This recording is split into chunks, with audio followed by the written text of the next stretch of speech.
Já que a gente mencionou o Papa Francisco e todas as despedidas, né, que estão sendo feitas, as homenagens que estão sendo feitas por todo o mundo, a gente conversa agora com o padre Arnaldo Rodrigues, que é assessor da comunicação da Conferência Nacional dos Bispos do Brasil, a CNBB.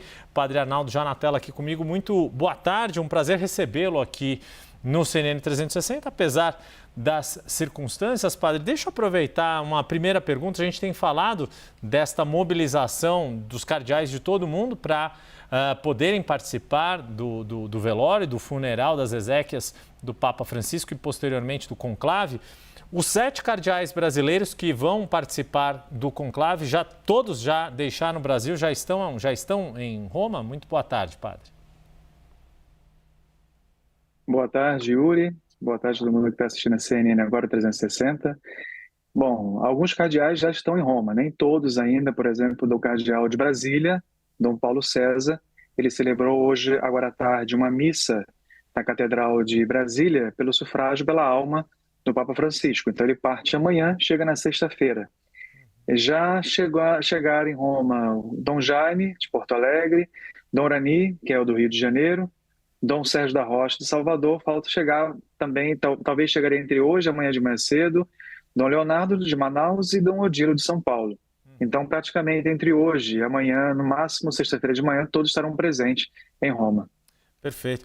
Padre Arnaldo, queria um relato do senhor mais pessoal, se o senhor esteve com o Papa Francisco pessoalmente, o senhor até pelo papel que desempenha na CNBB, e Dom Jaime Spengler, que é o atual presidente da CNBB, sei que esteve recente, né, ainda no ano passado com o Papa Francisco. Queria que o senhor falasse da sua relação pessoal com o Papa que nos deixou nesta semana. Bom, eu tive uma relação pessoal com o Papa praticamente desde o ano em que ele foi eleito Papa.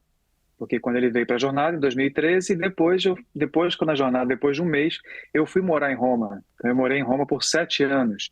Então, nesse período que eu morei, fui para estudar, um mestrado, doutorado em comunicação, eu tive a oportunidade de trabalhar também no Vaticano. Então, trabalhei no departamento de comunicação e trabalhei no ofício litúrgico do Papa, com as celebrações das missas do Papa. Então, eu tive muito contato com ele, tanto nos eventos mais protocolares, né, as celebrações, os encontros, mas também momentos também um pouco mais à vontade, em que ele celebrou um casamento de uma amiga minha lá em Roma. E a penúltima vez que eu encontrei com ele foi em março do ano passado, quando eu estive em Roma. Ele tinha uma memória incrível, né? E ele até falou para mim assim: parece que você engordou um pouquinho depois que você voltou para o Brasil. Eu falei: a comida brasileira é muito boa, o senhor conhece bem, né? Então facilita um pouco. Mas ele tinha essa questão de tratar as pessoas até com um certo humor para criar qualquer tipo de ligação, recordar. Então ele sempre foi muito afável, muito amável. Em todos os momentos que eu estive com ele, eu tive a oportunidade de presenciar um homem realmente com um olhar profundo, simples, e que criava relações a partir da simplicidade, relações profundas. Pois é, Padre Arnaldo, o senhor contando essa história, me lembrei na segunda-feira a gente fez um programa especial aqui na CNN a respeito do legado do Papa Francisco, e um dos nossos convidados, o Padre Tarcísio Mesquita, daqui de uma paróquia aqui da Zona Leste de São Paulo, ele falava que todo padre, quando vai assumir uma paróquia e se assume no lugar de um padre muito querido, de um padre que a comunidade tinha muitos laços, Sim. Sabe que é uma missão difícil manter, né, como a gente chamaria, um desafio grande. Exato.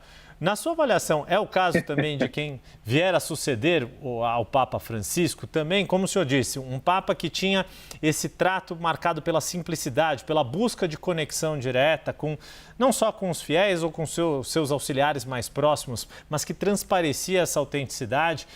Essa característica, na sua avaliação, será levada em conta durante o conclave para que os cardeais, ou melhor, né, para que o Espírito Santo, por meio dos cardeais, façam a escolha do novo Papa da Igreja Católica? Eu acredito que o cardeal que for eleito Papa, ele vai ter que estar com a autoestima muito em alta, né? para não ficar muito preocupado com isso, porque qualquer um que vê agora depois do Papa Francisco, obviamente, as pessoas, e é muito natural, isso aconteceu muito com Bento XVI. Nós tivemos lá João Paulo II, que foi um meteoro de comunicação, né? Passou por tantos lugares, tinha, para a época e para um europeu, ele tinha movimentos muito fora do padrão, né? Então, assim, depois veio o Bento XVI, um pouco mais tímido, um pouco mais retraído, então sofreu bastante isso. Agora, quem vier depois também do Papa Francisco, é óbvio que vai encontrar um momento em que as pessoas vão fazer comparações, mas o Papa Francisco é assim, o Papa Francisco é desse jeito, fazia isso, fazia aquilo. Isso é muito natural do ser humano. Não seria bom, mas acontece. Então, mas eu acredito que assim, quem vier agora também vai vir com uma carga histórica da sua personalidade, do seu estilo, né? Nós sabemos que há sempre uma continuidade de um papa para o outro, mas cada um, diante do seu pontificado, traz um pouco das suas características que marcam a sua personalidade. O Papa Francisco era muito latino-americano. Nós gostamos muito de gesticular, gostamos de tocar, de abraçar, de apertar a mão, de estar próximo, falar. Quando a gente conversa, a gente toca em alguém, né? Então, ele trouxe muito isso, né? Você falou da questão de pároco. Quando o Papa Francisco foi eleito, na semana seguinte ele celebrou uma missa na paróquia de Santana, que fica no Vaticano, bem na saída com a rua do Vaticano, e ele saiu depois da paróquia para cumprimentar as pessoas como um pároco normalmente faz, se despede dos paroquianos. Eu acho que ali isso tinha caído a ficha que já era Papa, né? Então, foi aquela aglomeração, uma multidão de gente, e ali marcou o início do pontificado dele como seria.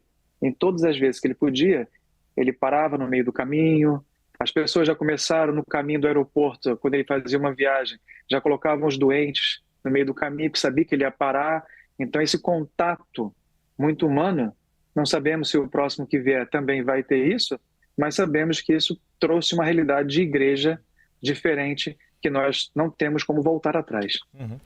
Padre, bem rapidinho para a gente encerrar também, poder liberá-lo no seu tempo. Muita gente já está olhando, né, para como vai ser passadas as despedidas e o período de luto em relação ao Padre Francisco, ao Papa Francisco, como vai se dar este conclave e também, né, da série de comparações inevitáveis, muita gente buscando a referência do filme Conclave, que recentemente disputou o Oscar, esteve em exibição nos cinemas. Confesso que eu vi o filme, gostei bastante enquanto obra cinematográfica.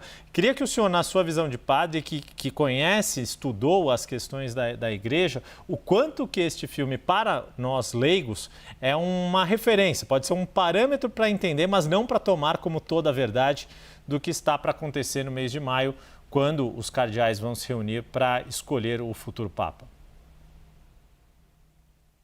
O filme Conclave é uma ficção, né? Então, praticamente nada ali deve ser levado em consideração em relação ao fato que realmente acontece, né? Até porque o que acontece dentro do conclave, a portas fechadas, nós sabemos o rito, mas não sabemos exatamente como isso acontece, né? Então, assim, o filme serve para ilustrar um pouco o que é o conclave realmente, mas se nós olharmos bem, já existem outros vídeos, filmes, mostrando um pouquinho como é essa realidade.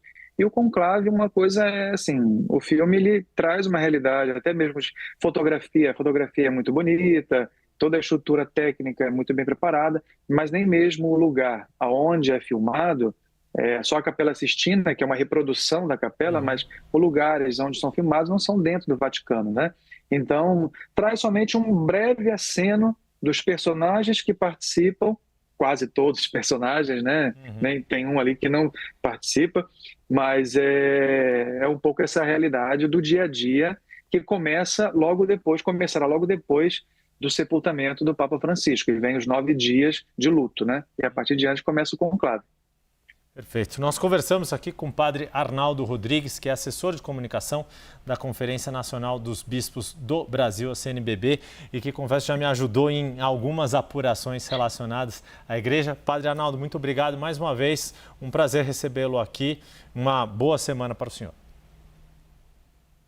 Obrigado, Yuri, para você também. E posso dizer, claro, parabéns a todos que estão trabalhando com a comunicação para transmitir com bastante serenidade, bastante alegria, bastante verdade tudo o que está acontecendo. Parabéns pelo trabalho de vocês também. Muito obrigado mais uma vez ao Padre Arnaldo.